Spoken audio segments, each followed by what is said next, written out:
না। আমি প্রফেসর ইউনূস স্যারকে বলতে চাই, আমাদের জুলাই যুদ্ধ আহত ভাইয়েরা এখনো ম্যানেজমেন্ট ইনফরমেশন সিস্টেমের আওতায় অনেকে আসেন নাই। তারা গ্রাম অঞ্চলে, প্রত্যন্ত অঞ্চলে থাকেন, অনেকে রয়েছেন রিক্সা চালক, অশিক্ষিত, তারা সঠিক ইনফরমেশন না পাওয়ার কারণে এখনো এমআইএস মুক্ত হতে পারেন নাই। অবিলম্বে এমআইএস চালু করে তাদেরকে সরকারি সুযোগ সুবিধা আনার ব্যবস্থা করবেন। আমি অন্তর্বর্তীকালীন সরকারকে এইখানে এই জায়গা থেকে সুস্পষ্টভাবে বলতে চাই, আপনি জুলাই যোদ্ধাদের মৌলিক অধিকার না দিয়ে নির্বাচনের জন্য অগ্রসর হতে পারেন না।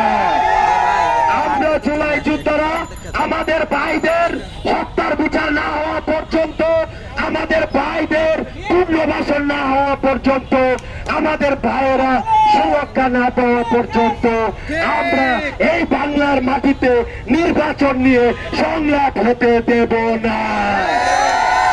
এতে যদি আমাদেরকে আবারও বুলেটের সামনে দাঁড়াতে হয়, আপনারা দাঁড়াবেন না? আপনারা দাঁড়াবেন? আপনারা নতুন বাংলাদেশ নির্মাণ করার জন্য আবারও বুলেটের সামনে দাঁড়াতে প্রস্তুত? আপনারা সন্ত্রাস মুক্ত বাংলাদেশ গড়তে প্রস্তুত? আপনারা দুর্নীতি মুক্ত বাংলাদেশ গড়তে প্রস্তুত? আপনারা চাঁদাবাজ মুক্ত বাংলাদেশ গড়তে প্রস্তুত? আমরা দেখতে পাচ্ছি বিভিন্ন রাজনৈতিক দলগুলো নির্বাচনের জন্য যতটা চাপ প্রয়োগ করছেন, আমাদের ভাইদের হত্যার বিচারের জন্য তার সিকিবাগও আপনারা চেষ্টা করছেন না।